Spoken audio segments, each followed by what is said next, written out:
merci d'être là. On va essayer de travailler sur une thématique un peu nouvelle.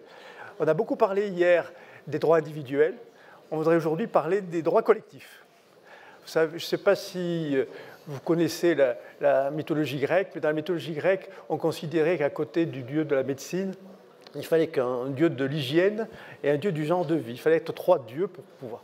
Alors moi, je vous pose la question toute bête, mais rassurez-vous, sous le regard de ma ministre de la Santé préférée qui m'a dit « Je t'interdis de faire des trucs théoriques, je veux que tu fasses des trucs concrets », on va quand même se poser la question comment Athéna peut rentrer dans le débat actuel, c'est-à-dire la démocratie sanitaire. À côté d'Asclépios, à côté de la mythologie grecque qu'on a appris, comment Athéna. Mais pour ça, je vais vous poser une question qui est concrète. Comment vous faites, vous, dans chaque institution, pour que ça marche et que les usagers, les patients... Alors, on va commencer par Véronique, la première. Merci, vous avez 2 minutes. Effectivement, je ne sais pas si je vais répondre pour Athéna à la question, mériterait tout un débat philosophique. Mais comment, effectivement, impliquer davantage les usagers, c'est un sujet, évidemment, majeur. Alors, au CHU de Rennes, mon expérience, et puis dans d'autres établissements que j'ai pu diriger, est la suivante. Je crois qu'au-delà des structures qui existent, comme les commissions de relations, bien sûr, avec les usagers qui fonctionnent, de la gestion des plaintes et des réclamations, l'objectif qu'on doit avoir et qu'on a essayé de mettre en place au CHU de Rennes, c'est de pouvoir les impliquer dans toutes les politiques de l'institution et dans tout le fonctionnement de l'établissement. Et à Rennes, on a souhaité pour ça mettre en place une nouvelle structure qui s'appelle un comité mixte usagers professionnels et qui permet justement d'associer à la fois les représentants des usagers, mais avec un débat avec les professionnels à toutes les politiques et à tous les sujets concernant les usagers du CHU, et avec des choses très concrètes. À titre d'exemple, ce comité travaille sur le quai de sortie de l'hospitalisé, sur bien sûr la charte du patient, un peu le plan handicap aussi qu'on a pu mettre en place au sein du CHU, des sujets aussi comme l'association dans les patients traceurs à travers la préparation de la visite de certification HAS, qui nous a permis d'ailleurs d'être certifiés haute qualité des soins. On est très, très heureux d'avoir été un des premiers CHU de France à l'être et en septembre 2021 en pleine crise Covid. Et également tous les projets du CHU, c'est-à-dire qu'à chaque fois que nous avons un projet à mener dans un service, dans un pôle ou à l'échelle du CHU, nous associons un représentant des usagers. Donc vraiment dans toute la gouvernance de tous nos projets, nous veillons à associer les usagers. Nous avons aussi un représentant des usagers au directoire, donc au niveau de la gouvernance aussi globale, et on l'a fait dès que la loi nous l'a permis. Et dans toutes nos structures de pilotage, dans tous nos comités de pilotage de projets, nous associons un représentant des usagers. À titre d'exemple, ils auront même jusqu'à participer à la relecture de certains protocoles, à l'élaboration des programmes thérapeutiques, à la lecture aussi de certains protocoles de recherche. Donc je crois que vraiment l'association des usagers, ça doit être un réflexe et ça doit être une culture qui doit être générale dans tout le fonctionnement de l'établissement et à tous les niveaux, au niveau des services, des pôles et au niveau aussi de la gouvernance d'un CHU. C'est très important. Chez Ramsay, comment ça fonctionne? J'aime bien le mot culture qui a été évoqué. Chez Ramsay, moi j'ai la chance de travailler sur 5 pays en Europe. Pour simplifier, dans les pays nordiques, Suède, Norvège, Danemark et surtout Suède, les patients sont associés en amont dans la définition des politiques publiques. C'est-à-dire chaque année, par exemple, les régions suédoises définissent des indicateurs de santé publique qu'on doit respecter. C'est co-construit et on rend ces indicateurs transparents. Par exemple, pour un de nos hôpitaux à Stockholm, qu'on gère par délégation un grand hôpital public, on a 80-90 indicateurs, on en parlait avant, sur le diabète, où de manière tout à fait précise, on va préciser beaucoup d'indicateurs. Pour ce qui est de la France, on est dans la culture, on est dans l'association. C'est une somme, je dirais, de co-construction qui vont, par exemple, lorsqu'on a lancé nos instituts de cancérologie en 2013, cancer du sein, jusqu'à 17 interlocuteurs, les patientes nous disant « En fait, moi, je suis perdue pour mon rendez-vous N+1, création de l'infirmière coordinatrice en cancérologie, qui donne son numéro de portable pour les gens les plus fragiles, qui va prendre le rendez-vous N+1. C'est le temps d'attente aux urgences. C'est la co-construction de certaines solutions digitales. Nous avons une équipe de 8 personnes à Malmö qui travaillent sur des solutions digitales. Lorsqu'on a créé, par exemple, un centre de vaccination avec 500 000 patients à Stockholm en 15 jours. Les patients étaient assis avec nos informaticiens pour dire « Attendez, là, votre écran, il n'est pas clair quand je vais mettre mon équivalent de carte vitale ». Donc, il y a ce côté co-construction. Et puis, peut-être, dernier exemple, Jean-Paul, on parlait de culture. Et au-delà du symbole, récemment, nous sommes réunis, les 90 managers européens à Oslo, pendant 2 jours, travailler sur des parcours de soins, où on est, ce qu'on veut faire, etc. Nous avions 4 patients, c'est faible, mais ça va au-delà du symbole, qui ont assisté à tous nos débats, qui nous ont raconté leur expérience patient chez nous, ce qui a été, ce qui n'a pas été. tester et qui, au fur et à mesure des ateliers, disaient écoutez, ça c'est intéressant, cette solution dit, mais n'oubliez pas la petite main de l'infirmière ou du chirurgien qui va dire écoutez, tout va bien se passer, on revient sur la dignité de l'humain. Voilà. Et c'est cette culture, effectivement, d'instiller au fur et à mesure, au-delà des crues, des clins, etc., de co-construire avec les patients. François-Emmanuel. La MSA, c'est par tout simplement comment on arrive à des résultats concrets pour prendre en compte les besoins des patients, les besoins des usagers, c'est par nos élus. La MSA, c'est le deuxième régime de protection sociale obligatoire en France, mais il est fondé encore sur un mécanisme de démocratie sociale abouti, puisque nous avons des élections tous les 5 ans à la maille territoriale, maille cantonale. Nous avons 7 à 9 délégués par territoire cantonal. Et c'est à partir de cette expression dans notre gouvernance que les besoins de la population sont exprimés et traduits ensuite en actes de manière très concrète. Donc nous participons bien sûr à l'ensemble des instances conventionnelles, à la vie des organismes de protection sociale, obligatoires et complémentaires, à travers notre participation au Conseil de l'UNCAM, par exemple, au plan national, mais aussi dans les expressions territoriales. Mais très concrètement, nous intervenons également dans une offre de services en territoire. Donc nous sommes organismes de protection sociale, mais nous sommes aussi effecteurs, d'une certaine manière.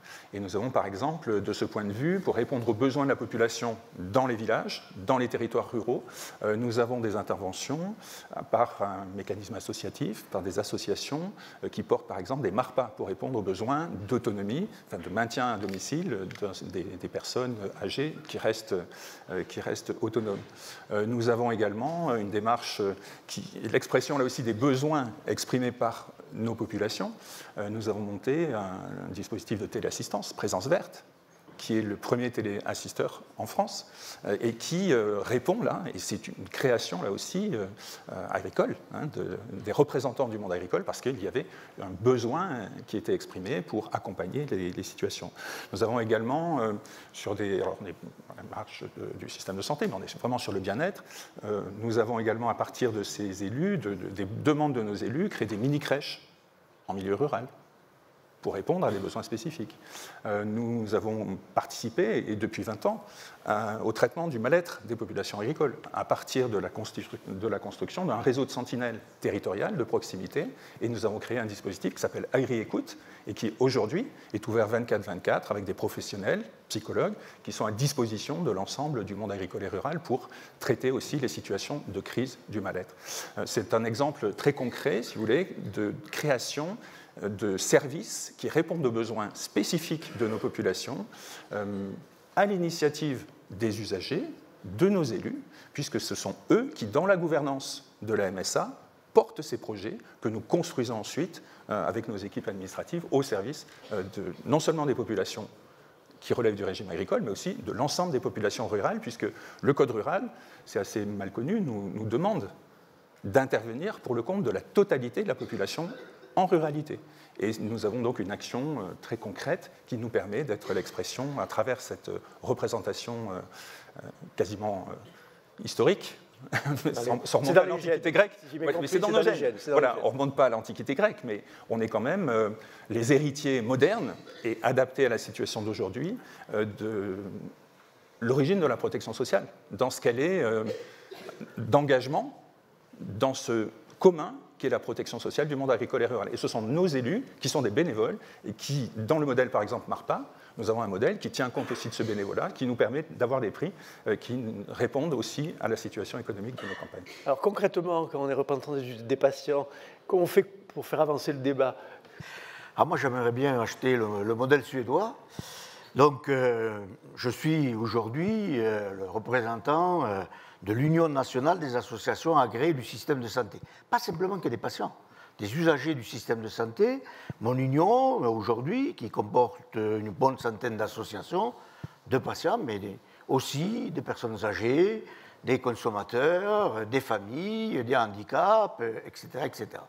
Donc on voit bien que c'est aujourd'hui la concrétisation de cette loi du 4 mars 2002 qui, en portant des droits individuels, a aussi apporté des droits collectifs, a découvert les patients, c'est la plus belle découverte de ce début du XXIe siècle, on a découvert les patients, et donc par la loi de 2016, cette union a été créée avec des missions essentielles. La première, c'est d'abord de former les représentants des usagers dans l'ensemble de tous les établissements de soins, y compris dans les institutions, mais aussi d'être consultés sur l'ensemble des textes législatifs et réglementaires qui, aujourd'hui, finalement, constituent notre système de santé.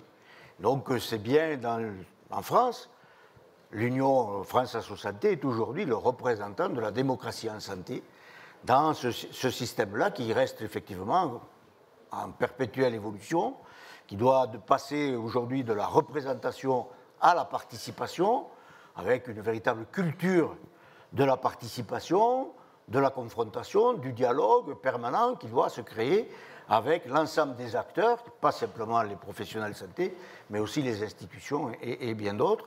C'est ce vœu aujourd'hui et le combat aujourd'hui que nous menons pour effectivement être beaucoup plus représentatifs, actifs, parler d'autre chose que des conflits ou des difficultés que peuvent rencontrer les patients dans les établissements de soins.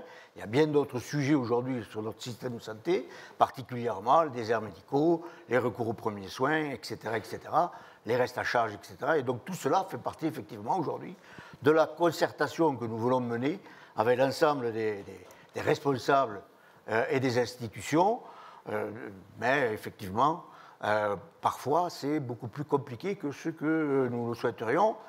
Le seul fait d'être consulté n'est pas forcément la résultante d'une véritable participation et d'un véritable dialogue. Alors justement, c'est un thème intéressant. Vous aurez droit à la question sur le CNR, hein, donc préparez déjà vous à cette question. Mais concrètement, qu'est-ce qu'on s'aperçoit? Avec la réforme Juppé, on avait dit que c'est l'État et l'assurance maladie qui sont les acteurs de l'organisation du système de soins. Ensuite, M. Kouchner nous a dit qu'il faut mettre des usagers. Après, il y a Éric Chenu qui nous a dit hier, mais attendez, nous les mutuelles, on a un rôle à jouer. Et puis, quand même, en discutant, et M. de Vulder est très sensible à ce que je vais dire, on a vu arriver les collectivités territoriales, les élus. Alors, dans ce dialogue à 2, qui est passé un dialogue à 3, puis passé un dialogue à 4, voire à 5, il y a plusieurs stratégies. La première, comme a soufflé hier, Elisabeth va la savoir, puis il y a deux mondes, mieux c'est, parce que la technostructure l'emporte. Mais vous, comment vous voyez arriver, comment passer d'un dialogue à 2 à passer à 5, sachant que vous connaissez tous, j'aime bien la formule de Pascal, tout ce qui est unité est tyrannie, et tout ce qui est pluralité est désordre. Alors, comment concilier l'unité et la pluralité? Alors, et bien sûr, vous aurez droit à la question sur CNR. Hein. Vaste sujet. Enfin, je crois que tous les acteurs que tu as cités doivent être évidemment partie prenante de la réforme et de l'évolution du système de santé et de sa transformation. Voilà, si la question, effectivement, est plus axée sur la participation des élus et le rôle des élus, évidemment, les élus ont un rôle majeur à jouer. Ils jouent déjà un rôle très important, hein, que ce soit dans l'ensemble de l'organisation des soins et des politiques publiques, en lien avec les ARS, en lien évidemment avec les établissements de santé, puisque les maires sont présidents des conseils de surveillance. Et ils sont à la fois un atout, puisqu'évidemment ils représentent la population et à ce titre, ils parlent finalement pour la population. Ils rappellent aussi les enjeux d'équité, les problématiques de déserts territoriaux, etc. Et ils portent cette voix très, très haut, hein, souvent, et d'ailleurs souvent sans solution, même s'ils essayent d'en mettre en œuvre dans certaines villes ou dans certains territoires qui sont désertifiés. Mais ils peuvent être aussi un frein à la transformation du système, on le voit bien. Guy Valencien évoquait hier les problématiques de plateaux techniques de chirurgie qui sont parfois avec des compétences qui ne sont pas tout à fait au niveau pour assurer la qualité des soins. Donc on voit bien que dans le débat entre qualité et proximité, parfois on fait prévaloir plus la proximité que la qualité, pour des raisons qu'on peut comprendre, mais où il faut accompagner la transformation finalement du système de soins et les coopérations, effectivement, ville-hôpital, sur lesquelles ils peuvent jouer aussi un rôle très, très important. Et dans ce domaine-là, moi, j'apprécie beaucoup les exemples de l'Europe du Nord. On a vu hier le Danemark, la Suède aussi un bon exemple. Les élus, lorsqu'ils ont un rôle, et ils ont un rôle aujourd'hui en France, puisque, à titre d'exemple, effectivement, les conseils de surveillance sont présidés, des hôpitaux sont présidés par les maires. Peut-être faut-il, c'est une question que je pose, je ne sais pas, je n'ai pas la réponse, mais et peut-être que le CNR ouvrira des voies, j'en sais rien, responsabiliser, y compris financièrement, les collectivités territoriales sur la gestion du système de santé. Peut-être que ce sera un atout aussi pour aller vers plus de qualité. C'est très compliqué en France, parce qu'effectivement, on est dans un système très jacobin et très centralisé. Mais peut-être que c'est une des voies possibles d'évolution du système, puisqu'on voit que dans les pays du Nord, ça a permis une organisation des soins primaires au niveau des communes, au Danemark, en Suède, etc. Ça a permis une transformation de l'organisation du système de soins, parce qu'à un moment donné, dans un contexte de finances publiques limitées, il faut bien réorganiser. Et donc, il faut bien restructurer, vraiment graduer l'offre, et pas uniquement en fonction d'enjeux politiques, mais en fonction d'enjeux de qualité des soins pour la population. Et il faut faire un travail de pédagogie. Et dans ce domaine-là, je pense que les acteurs de santé, d'ailleurs, ont un rôle majeur à jouer pour accompagner les élus, les collectivités, sur ces enjeux de santé, et pour faire comprendre aussi que qualité et proximité ne riment pas toujours ensemble. J'ai l'impression que c'est plus facile de réorganiser quand on est responsable de clinique privée que d'hôpitaux publics. C'est vrai ou c'est... Tu m'entraînes sur un débat. Non, mais pour rebondir sur ta question, effectivement, et aucun système n'est parfait, mais moi, ce qui me frappe depuis 4 ans où je travaille quasiment toutes les semaines en Suède, on part du terrain, on part du territoire, on part des besoins, on part de la confiance, de la contractualisation. On part du pilote et après on mesure. Avoir les élus plus impliqués, très bien, à condition que ce soit élus et tout le monde, qu'il y ait une responsabilisation. Le système suédois, il y a 21 régions très décentralisées, nous sommes présents dans 13 régions, les élus sont très fortement impliqués, mais ils sont responsabilisés sur les formations d'infirmières, ils sont responsabilisés sur les indicateurs de santé publique qu'on doit tous communiquer. Nous avons 110 centres de soins primaires en Suède, 1 million de Suédois sont inscrits chez nous. Et comme nos collègues publics ou privés, peu importe d'ailleurs, nous reportons tous les trimestres auprès de l'ensemble des Suédois des indicateurs de qualité sur lesquels le ministre de la Santé de la région reporte, s'engage vis-à-vis de ses collègues des autres partis. Donc on est rémunéré à la qualité beaucoup, beaucoup plus qu'en France. Et ça, c'est un combat qui est le nôtre. On pense que c'est très sain. Voilà, il y a une émulation dans le bon sens du terme, donc c'est tout un système qui est différent. Voilà. Après, aucun système n'est parfait, mais c'est un système complètement différent dans son approche. Réaction dans les gènes de la MSA, comment on associe les usagers et les élus, par exemple. Oui. J'ai envie de dire que nos élus parlent naturellement aux élus. Et dans nos 13 000 élus en territoire, nous avons aussi des élus dans les collectivités territoriales. Donc ce dialogue, il est naturel et beaucoup plus simple peut-être, ne sont pas des étrangers. C'est-à-dire que vraiment nous avons cette habitude de travailler ensemble de manière très concrète parce qu'en fait, les caisses de MSA qui baignent sur un réseau très étendu à travers leur représentation que j'évoquais tout à l'heure et cette gouvernance mutualiste sont finalement des centres de ressources pour le compte de l'action publique partagée avec les collectivités territoriales et l'État, au bénéfice de l'ingénierie de projets concrets en territoire rural. Et donc, très naturellement, le dialogue avec les élus politiques se fait en territoire, mais aussi au plan national, puisque nos élus territoriaux, malgré les lois limitant le cumul des mandats, ont souvent des interfaces nationales qui sont également très utiles et très intéressantes pour porter des messages relatifs à la ruralité et relatifs au traitement des questions de santé spécifiques des territoires ruraux. Donc nous avons ce dialogue permanent avec la représentation nationale, les représentations territoriales, dans les conseils départementaux, dans les conseils régionaux, dans les conseils municipaux. Bref, c'est quelque chose qui, je pense, s'intègre parfaitement, encore une fois, dans notre ADN. La démocratie sociale, dont la MSA est une des expressions historiques et encore, j'ai envie de dire, très vivante, très active, le revendique, et revendique d'ailleurs souvent que le politique, au bon sens du terme, revienne au centre du village techno. Alors, les représentants. Non, mais la question est comment passer de la représentation et de la consultation à la véritable participation, co-construction et prise de responsabilité, bien entendu. Alors, 2 exemples rapides. La consultation, eh bien, on est tous aujourd'hui au fait que nous allons avoir une loi votée, le PLFSS. Donc, de par la loi, nous devons être consultés. Eh bien, la semaine dernière, la DSS nous a en visioconférence consulté pendant 1 heure. On a passé quelques articles du PLFSS vite fait rapidement. L'honneur est sauf, les associations ont été consultées, tout va très bien, passé, il n'y a rien à voir, on verra bien ce qui va se passer à l'Assemblée nationale. Bon, c'est la formation verticale. Voilà, c'est la consultation, c'est dans le texte de loi, on n'en parle plus. Et puis de notre côté, on a quand même d'autres exemples. Par exemple, quelque chose que peu de gens en connaissent, et j'en profite aujourd'hui, c'est le premier confinement. Le premier confinement, tout le monde est parti chez lui, se confiner, parce que la santé, c'est important pour chacun d'entre nous, etc. Et puis, Il fallait bien faire quelque chose quand même, de toute façon. Bien, Sam Bruy, Sam Média, j'y reviendrai, nous avons pris contact quasiment quotidiennement avec le directeur de l'assurance maladie, à cette époque-là, Nicolas Revel, avec le ministre de la Santé, à cette époque-là, Olivier Véran, et quotidiennement, nous avions des rendez-vous téléphoniques pour échanger sur la situation et sur les décisions à prendre. Eh bien, sans publicité, sans rien, toutes les décisions qui ont été prises au niveau social pour protéger l'ensemble de nos concitoyens ont été prises avec l'accord, parfois même à notre demande, de France Asso Santé. Voilà. Alors effectivement, la démocratie en santé a explosé. Nous n'avons pas eu la une des journaux, nous n'avons pas fait BFM TV, c'est vrai. N'empêche que nous avons continué à travailler. Vous êtes à la Chambre, c'est bien. Voilà. Oui, de temps en temps, Guy veut bien m'inviter, donc c'est bien. Autre fait aussi, personne ne s'en souvient, mais nous avions une plateforme qui s'appelait Stop Covid, que personne ne voulait. Personne ne voulait. Et donc voilà, dans nos dialogues avec l'assurance maladie, avec aussi le département du numérique en santé, nous avons repris contact, nous avons travaillé en 3 semaines avec l'ensemble des associations de France Asso Santé, nous avons monté tous anti-Covid. Voilà, sans bruit, sans rien, et le résultat est là.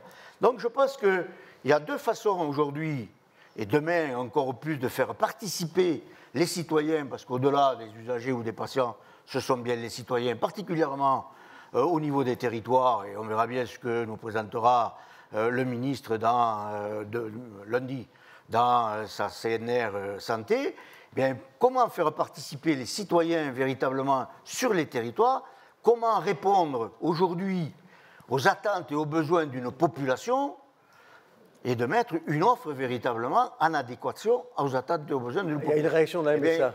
On doit effectivement mettre autour de la table tous les acteurs. Et quand même, l'un des principaux acteurs, c'est quand même le citoyen. Oui, l'évocation de la crise Covid me fait penser à des initiatives qui ont été partagées entre les élus politiques de base, c'est-à-dire les maires, et nos élus en territoire. Nous avons monté 300 000 actions qui s'appellent MSA Solidaire, c'est-à-dire c'était des élus de chez nous qui se déplaçaient au domicile des personnes isolées en territoire rural. Et ceci construit avec les collectivités territoriales. Nous avons un partenariat avec l'Association des maires ruraux de France pour construire ce type d'action. Voilà un exemple de disposition que nous avons prise nativement dans notre organisation, et ça témoigne bien de cette porosité entre les élus politiques et les élus de la démocratie. Mais je vais faire toucher du doigt une thématique que vous connaissez tous. Comment, on est tous d'accord pour dire qu'il faut mettre la démocratie, etc., mettre le malade, etc. D'accord, mais comment éviter que l'on tombe dans un discours, alors je vais reprendre encore ma philosophie grecque que j'adore, oclocrate, c'est-à-dire le pouvoir à la populace. C'est-à-dire, non, le pouvoir. La démocratie suppose que le citoyen soit éclairé, soit informé. Alors vous me voyez arriver à la 3e question. Comment peut-on améliorer la démocratie en faisant participer les élus, à condition qu'ils soient éclairés, qu'ils soient informés. Oui, mais ce n'est pas parce qu'il est élu qu'il est nécessairement idiot. Hein. Et ce n'est pas parce qu'il est patient qu'il est nécessairement idiot aussi. Mais comment l'informer? Comment l'informer? Quand même. Comment on fait? Que fazen, comme on dirait dans l'Ariège. Ah, que fazen. Fazen. Je vais prendre l'exemple qu'on évoquait tout à l'heure avec Gérard, de manière très concrète, et nos collègues font pareil. Si je prends à peu près les 950 patients diabétiques type 1 qu'on prend en charge à Saint-Göran à Stockholm, c'est avec les patients validés par l'ARS locale, peu importe le nom, qu'ont été définis des indicateurs qui sont transparents chaque année. On voit le nombre de patients, le pourcentage dont l'hémoglobine glyquée est passé en dessous de 7. On voit ceux dont la tension artérielle est en dessous de 14,8. On voit le pourcentage 96% comme un fond d'œil dans l'année. Et on voit ceux qui ont eu un examen du pied depuis 2 ans. Ces indicateurs, on les publie, on les communique. Il y a une instance spéciale avec des diabétiques type 1 parmi les 900 et quelques patients qu'on suit. Je crois que c'est la bonne manière, simple, à l'écoute, co-construire. Transparence, nos collègues font pareil, et en fonction des indicateurs, nous avons également même droit et même devoir que le public, et nous sommes rémunérés en fonction de la qualité, Jean-Paul. Je crois que ça part de ces exemples simples et concrets. Vous êtes en train de nous dire tous que pour mieux associer les représentants d'usagers, les représentants des malades, que la démocratie est réelle, il faut mieux les informer. Alors, la question toute naturelle que je vous pose, en quoi les nouvelles technologies vous ont été des outils d'aide, ou pas, pour essayer d'informer, parce que j'ai l'impression que parfois on informe toujours ceux qui sont super informés. C'est-à-dire qu'on dit toujours on va travailler avec ça, d'accord. Mais alors je vais prendre un exemple. Chez moi, entre Saint-Flour et Aurillac, comment on fait pour le paysan de Murat, ou pire, de la cité où Georges Pompidou est les bons boudifs, pour qu'il ait accès à cette information? Alors, sinon, de dire, c'est vrai que le cadre de chez Michelin à Clermont-Ferrand a, lui, l'information. C'est Pompidou. Oui. Voilà. Comme on lui dit, ça passe quand même. Ça passe. C'est-à-dire on a du 3G, 4G aussi. Est-ce que la technologie est une aide et comment rendre un peu plus la technologie accessible à tout le monde, pas aux simples initiés? Oui, je crois que la technologie est évidemment une aide majeure. Enfin, tous les outils technologiques dont on dispose déjà avec les outils de télémédecine, de télésurveillance, de téléexpertise, les objets connectés vont être évidemment, et de plus en plus, des éléments majeurs pour améliorer l'accès aux soins dans tous les territoires.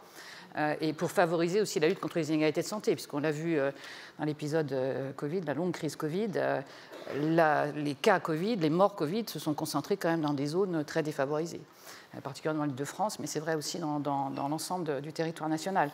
Donc effectivement, le sujet, c'est la réponse via les outils technologiques, sans doute.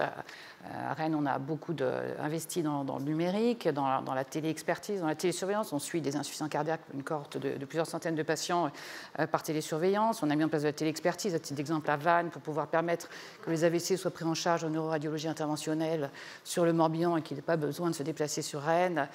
On l'a fait également avec Brest. On a développé des outils de téléconsultation avec une quarantaine d'EHPAD pendant toute la crise Covid. On l'avait fait avant la crise Covid.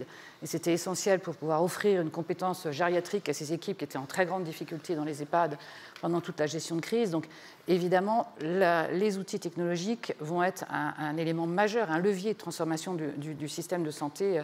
Et il faut absolument s'en saisir et effectivement continuer la dynamique de la téléconsultation qui a été mise en œuvre, on l'a vu hier à travers les exemples dans d'autres tables rondes, auprès de l'ensemble de la population. Je pense que même si le soufflet est retombé, il faut au contraire continuer à mettre en place ces dynamiques, parce qu'aujourd'hui, la pénurie de professionnels fait et les problèmes d'attractivité font qu'on n'aura pas de toute façon un nombre de professionnels suffisant pour pouvoir couvrir tous les territoires. Donc il faut trouver d'autres solutions, et le numérique est évidemment un enjeu tout à fait majeur pour répondre à ça. Mais ça ne suffira pas. Ça ne suffira pas. Et la démarche de aller vers sera essentielle dans certains territoires.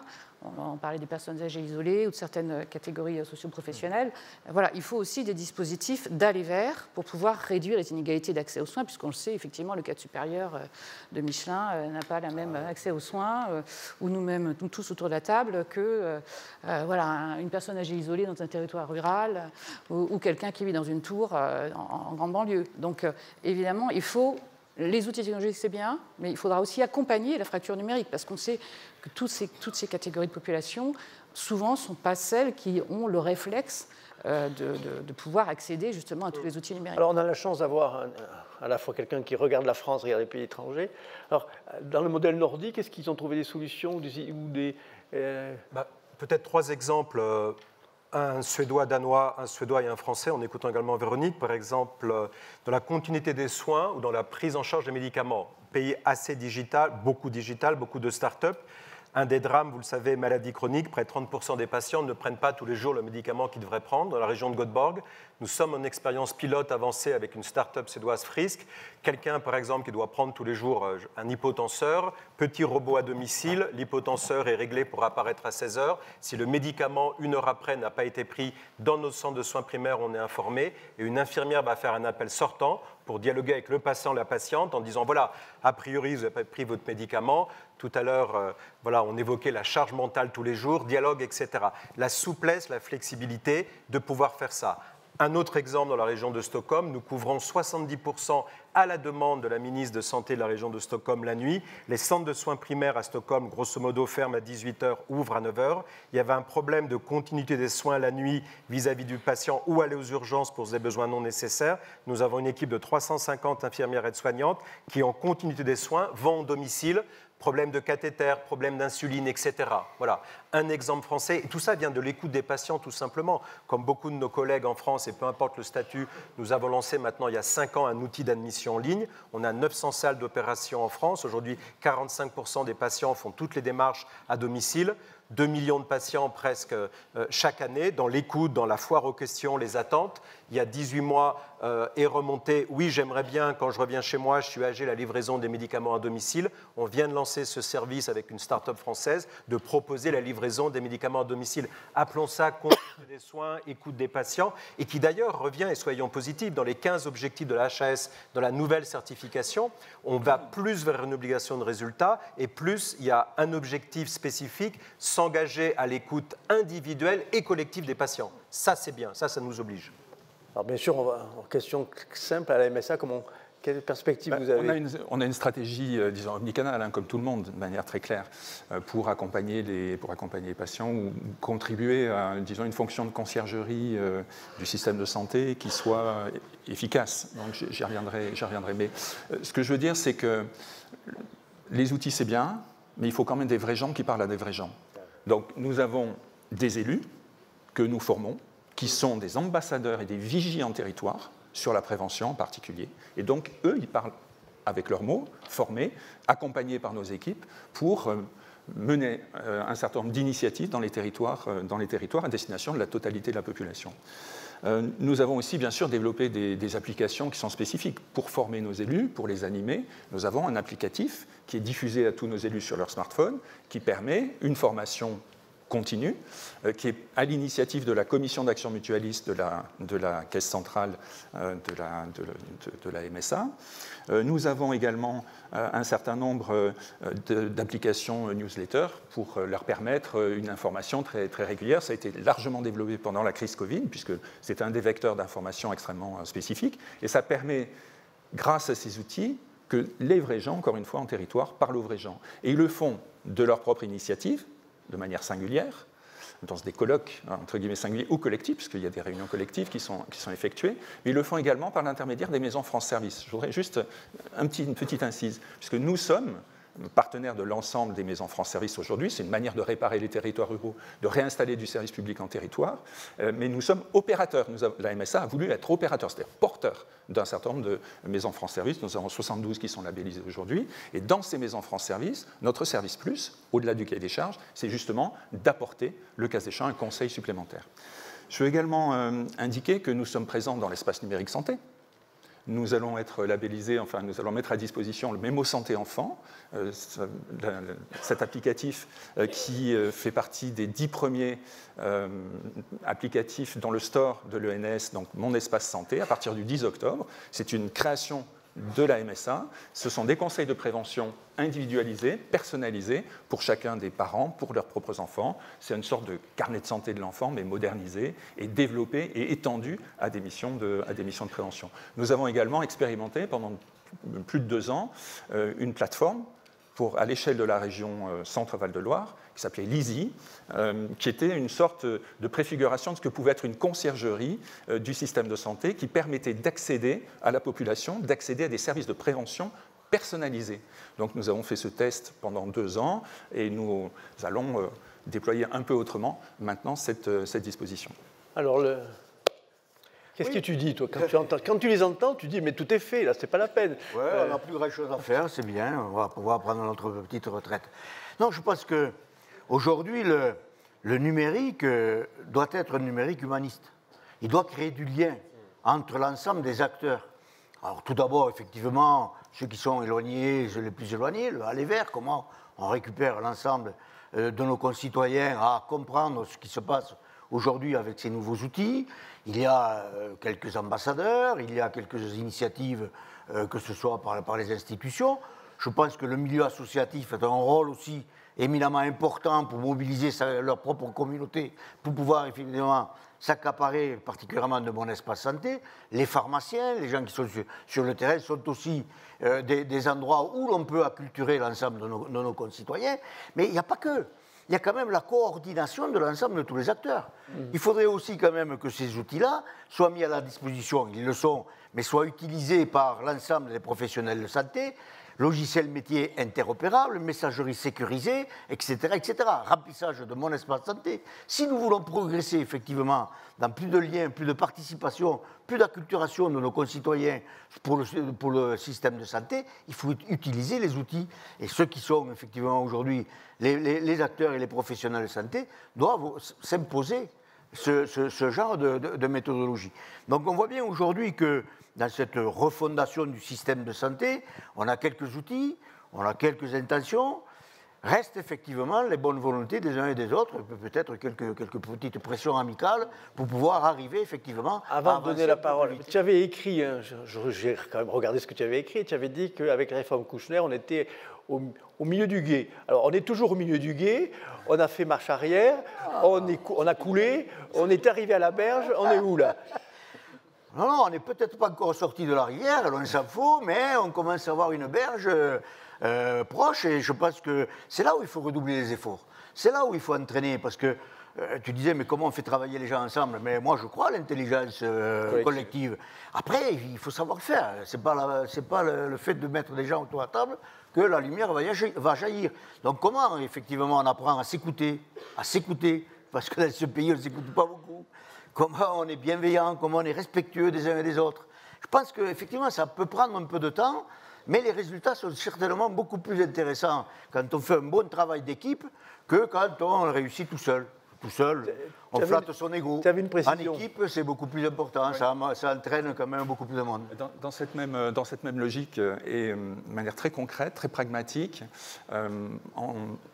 en provenance de notre position tout à la fois d'assurance maladie obligatoire, mais aussi des facteurs de terrain et de cette sensibilité qui est la nôtre, nous allons faire 2 propositions techniques très prochainement, très concrètes. La première, est toujours sur le sens du pilotage et de l'organisation du parcours. Vous savez qu'aujourd'hui, il y a des assistants médicaux qui sont développés dans l'espace des soins primaires. Il y a également un SAS, service d'accès aux soins. Il me semble qu'il serait absolument intéressant que l'on puisse préconiser qu'il y ait une utilisation beaucoup plus développée dans ce pilotage du parcours, donc cette fonction de conciergerie du système de santé, une sorte d'assistance du patient ou du futur patient par les assistants médicaux en utilisant plus largement le SAS qui devrait développer son annuaire santé et son agrégateur de plages de disponibilité. Donc nous allons proposer que cette disposition-là puisse s'élargir à l'ensemble du système de santé, pas seulement pour le traitement des soins d'urgence. Deuxième proposition, il y a des moments dans le parcours de santé ou le soin pour les populations qui sont des moments privilégiés pour penser prévention, pour penser projet de vie ou nouveau projet de vie après un accident de santé. C'est les SSR. Ce sont les pivots, je pense, d'une réflexion au moins sur l'organisation de parcours. Et dans ces SSR, nous allons proposer justement qu'il puisse y avoir des services supplémentaires d'organisation. Le temps presse. Alors vous avez droit à la question classique. En tant que fonctionnaire, tu as le droit de faire joker. Qu'est-ce que vous attendez tous autour de la table du CNR pour améliorer l'organisation par ceux qui en ont besoin de l'organisation du système de santé? Alors, tu as le droit au joker, hein, si tu es, parce que je ne veux pas quand même que je sois la cause d'un mercredi, on t'appelle en disant que tu es plus là. Mais bon, le privé est plus libre, les autres, je suis libre. Alors toi? Oui, j'attends beaucoup, moi, du CNR. Je pense qu'on est tous en attente, effectivement, d'annonces et d'une volonté forte, mais je crois qu'elle existe nationalement, dans les pouvoirs publics, pour effectivement accompagner la transformation du système, parce qu'on est au bout un peu de nos efforts. Hein, et aujourd'hui, les professionnels de santé, enfin, notamment à l'hôpital, sont complètement épuisés de cette crise Covid, et on a un problème majeur d'attractivité. Donc il faut vraiment, moi ce que j'attends, c'est plusieurs choses. Un, le débat sur l'attractivité qui permette d'aboutir à des mesures qui vont peut-être au-delà du Ségur, parce que le Ségur est jugé comme très insuffisant aujourd'hui. Donc ça, c'est un sujet majeur sur l'attractivité et les métiers. 2, sur la pénibilité, notamment du travail de nuit, des gardes et astreintes. Je pense que là, vraiment, il faut faire quelque chose, parce que c'est un sujet qui nuit justement à l'attractivité, et c'est fondamental. Et il faut harmoniser aussi les rémunérations. Juste un mot sur l'harmonisation des rémunérations, parce que il y a quand même des différentiels majeurs et scandaleuses en France entre les rémunérations du secteur public et le privé. C'est pour moi un sujet majeur quand même. 50 secondes, le privé, qu'est-ce qu'il en pense? Alors, avec la médecine libérale, on attend beaucoup, évidemment, des annonces du ministre, on va dire, du CNR. Peut-être 2 grands thèmes. Le premier thème, c'est retrouver l'esprit Covid, c'est-à-dire on a quand même tendance, par rapport aux autres pays, à partir de l'offre, pardon, on parle du nombre de lits, etc., partons des territoires, des demandes, des besoins. La prévalence du diabète va de 1 à quasiment 3 entre l'Ille-et-Vilaine et la Seine-Saint-Denis. Partons de ces besoins. Et si on part de ces besoins, si on part de la demande des usagers, etc., partons même devoir, même droit, même statut, même tarif. La MSA, qu'est-ce qu'elle dit? Chiche. Chiche. D'accord. C'est la santé, chiche. C'est-à-dire, bougeons les règles lorsque ça fonctionne en territoire. Voilà. Lundi, d'abord les rillettes au moins, parce qu'on ne sait jamais, on peut en avoir besoin. Et après, ensuite, effectivement, pas de sujet tabou. Pas de sujet tabou. Nous irons au Mans et dans toutes les réunions, effectivement, territoriales, avec une volonté d'être des partenaires, de mettre tous les sujets sur la table, et on sera des aiguillons. Bon, on ne vous l'a pas dit, mais on a tout noté pour que le ministre de la Santé soit au courant de ce que vous allez dire. Merci, on a 18 secondes de retard. Excusez-nous.